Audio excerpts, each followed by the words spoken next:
মুক্তিযুদ্ধের পক্ষের বিপক্ষের অনেক আওয়াজ, গুঞ্জরণ, অনেক বিভক্তির কথা, অনেক বিষ ছড়ানো কথা আমরা শুনেছি।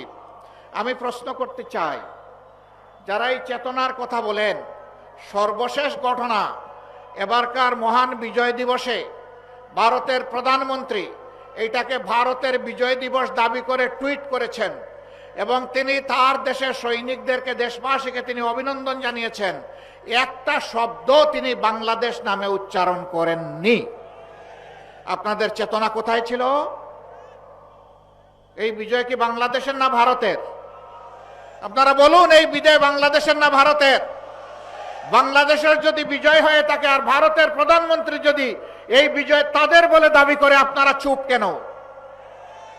আপনাদের চেতনা কোথায় যায় তখন? সীমান্তে যখন ফেলানির লাশ ঝুলে থাকে, আপনাদের চেতনা তখন কোথায় থাকে? দিনের পর দিন যখন নিরীহ মানুষকে বর্ডারে হত্যা করা হয়, তখন আপনাদের মুখ দিয়ে আওয়াজ বের হয় না। বরঞ্চ আপনাদের এক সময়ের পররাষ্ট্রমন্ত্রী বলেছিল, সীমান্তে যারা বাংলাদেশি মারা যায় তারা দুষ্কৃতিকারী। লজ্জা, জাতীয় লজ্জা।